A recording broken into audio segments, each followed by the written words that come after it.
जय श्री राम, बना दे बिगड़े काम।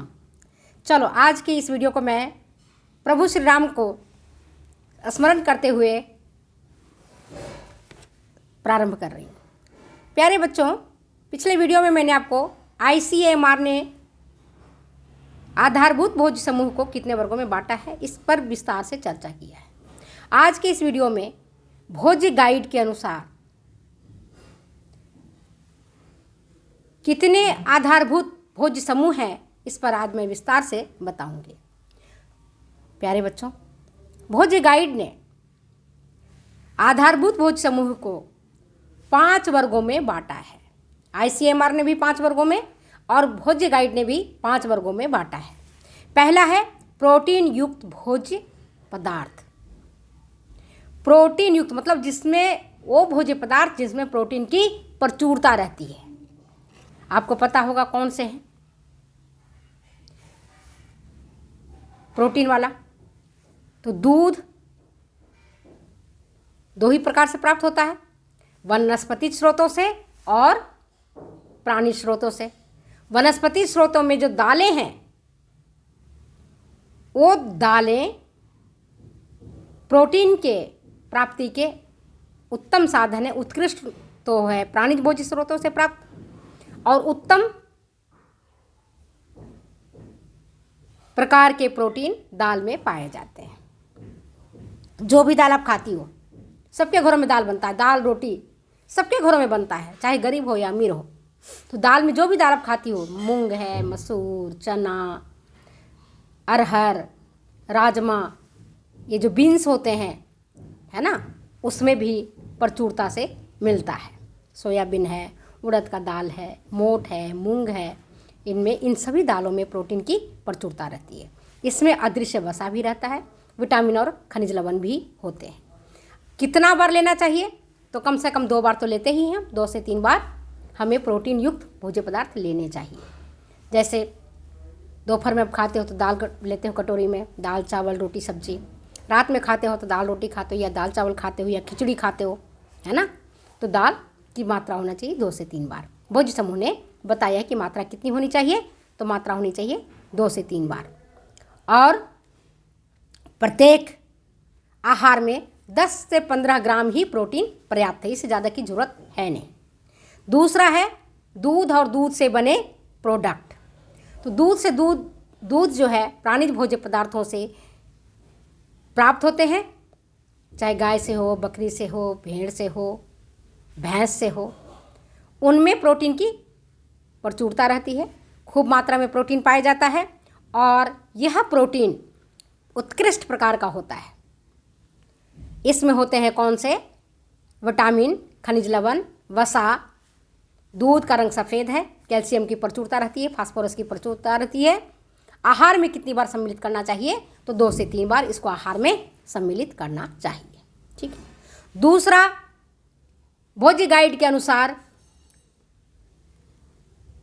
जो आधारभूत भोज्य समूह है वो है रक्षात्मक फल और सब्जियां। फल और सब्जियां रक्षात्मक क्यों कहा जाता है? यह हमें रोगों से सुरक्षा प्रदान करता है। प्रोटेक्टिव फूड्स कहलाते हैं फ्रूट्स एंड वेजिटेबल्स। इनमें विटामिन होता है, खनिज लवण होता है पर्याप्त मात्रा में, जो हमें विभिन्न प्रकार के रोगों से हमें सुरक्षा देता है, हमारे शरीर को बीमारियों से बचाता है।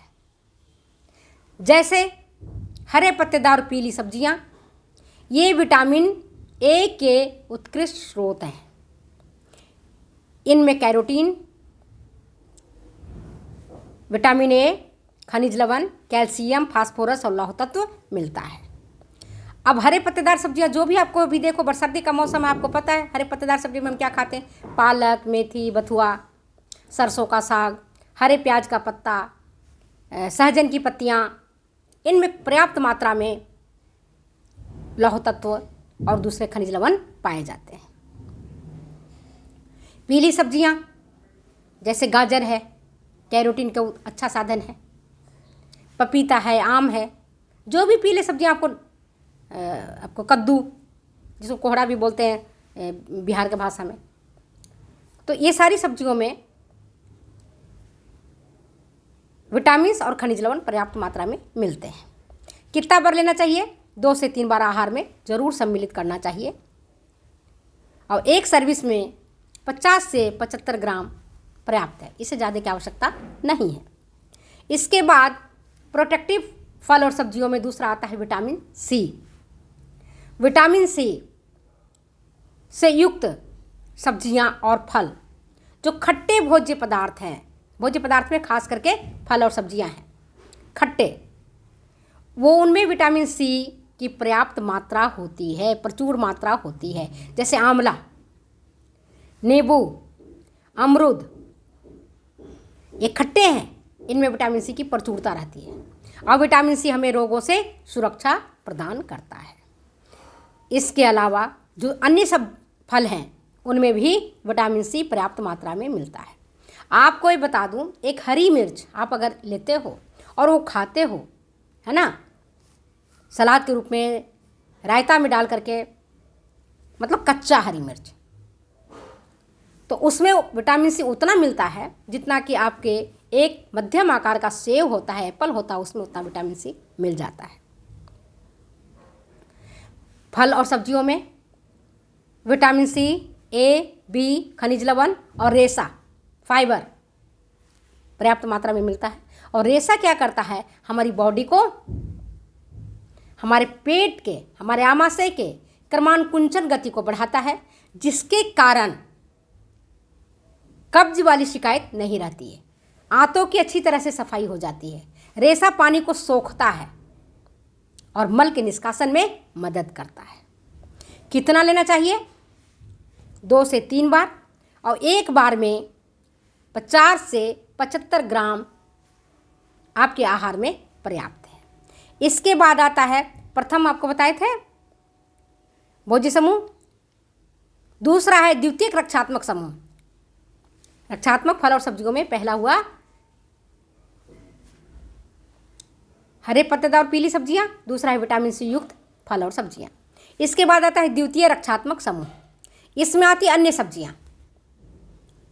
अन्य सब्जियों में जो भी आप सब्जी आप देखते हो, खाते हो, जैसे लौकी है, बैंगन है, करेला है, कटहल, आलू, प्याज, भिंडी, सेम, टिंडा, मटर, चुकंदर, जो भी आपको सब्जी दिखती है वो द्वितीय रक्षात्मक समूह के अंतर्गत आता है। और इनमें होता है रेसा, विटामिन, खनिज लवण, जल इत्यादि।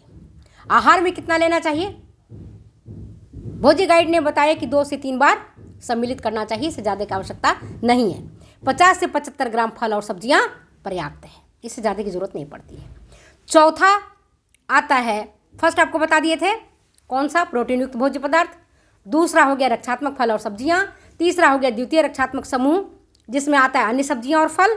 चौथे में भोज्य गाइड ने कहा अब आहार में चौथे में अनाज और मिलेट को लेना है। अनाज और मिलेट को चौथे नंबर पर इन्होंने स्थान दिया है, जिसमें जितने भी प्रकार के अनाज हैं जो हम खाते हैं, अपने डेली डाइट में लेते हैं, ज़्यादातर हम क्या लेते हैं? रोटी खाते हैं, गेहूं की खाते हैं, बाजरा की खाते हैं, या मक्का की खाते हैं, रागी की खाते हैं, या मड़ुआ की खाते हैं। तो जिसकी भी रोटी हम खाते हैं ये सब अनाज है। तो चावल, गेहूं, बाजरा, मक्का, जौ, रागी, मड़ुआ, है ना, ये सारे चीज ऊर्जा प्राप्ति के बेहतर साधन है।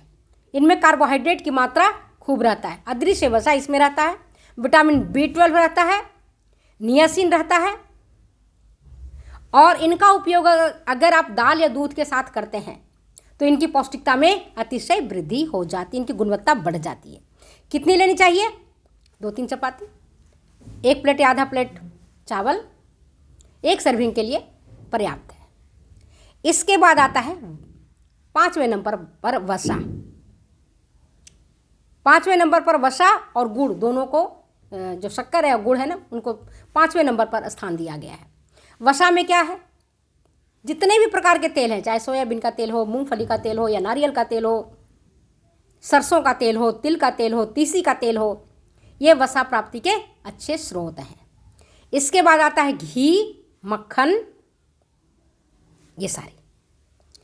वसा में क्या होता है? वसी अम्ल होता है। वसा जरूरी है। विटामिन,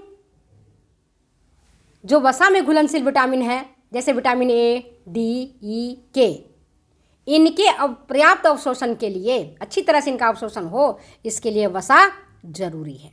कितना लेना चाहिए? 3 से 4 बार आहार में इनको सम्मिलित करना चाहिए। ज़्यादा से ज़्यादा भोज्य गाइड ने पहले बताया था 15 से 20 ग्राम। अगर 3-4 बार ज़्यादा लेते हैं तो ज़्यादा हो जाता है। ज़्यादा से ज़्यादा अभी जो बैलेंस डाइट में बताया गया है कि ज़्यादा से ज़्यादा नहीं लेना चाहिए। वसा कोई काम का नहीं होता है, क्योंकि कोलेस्ट्रॉल धमनियों में जमाता है, तो इनकी मात्रा कम होनी चाहिए, 30 ग्राम, है ना। एक बार में इससे ज़्यादा नहीं लेना है। इसके बाद आता है गुड़ और शक्कर। तो गुड़ आयरन प्राप्ति का अच्छा साधन है। कहते हैं सफ़ेद चीज़, अगर स्वास्थ्य को उत्तम बनाए रखना है तो सफ़ेद चीज़ों को कम से कम खाओ। सफ़ेद चीज़ों में क्या है? चावल है, शक्कर सफ़ेद आता है, तो इनको हम कम लें। ये कार्बोज प्राप्ति का उत्तम साधन है। 15 से 20 ग्राम गुड़ तो ज़्यादा भी ले सकते हो, 25 से 30 ग्राम भी आप खा सकते हो एक बार में। एक सर्विंग में आप ले सकते हैं, और ज़्यादा 2 या 3 सर्विंग ले, इससे ज़्यादा आवश्यकता नहीं है। तो आज मैंने आपको भोज्य गाइड के अनुसार आधारभूत भोज्य समूहों को 5 वर्गों में बांटा गया है, इस पर हमने विस्तार से चर्चा किया है। वीडियो अच्छी लगती है तो प्लीज़ शेयर करें, कमेंट करें, सब्सक्राइब करें। फिर मिलते हैं हम अगले वीडियो में अगली बातों के साथ। तब तक जाने की इजाज़त। Okay bye. पढ़ना ध्यान से। और एक बच्ची ने मुझसे पूछा था कि मैडम पूरे विश्व में कौन सा प्रोग्राम चलाया जाता है जो व्यापक है, मतलब सबसे ज़्यादा, जिसमें उन्होंने ICDS भी लिखा था, मिड डे मील लिखा था। मैंने सोचा थोड़ा सा आप लोग पढ़ लो, फिर बताऊंगी। मिड डे मील भारत में चलाया जा रहा है, जो कि विश्व का सबसे बड़ा प्रोग्राम है बच्चों को चलाए जाने वाला। बता रही हूँ आपको, ठीक है ना। ICDS में गलती मत कर लेना, ठीक है। Okay bye. फिर मिलते हैं अगली वीडियो में अगली बातों के साथ।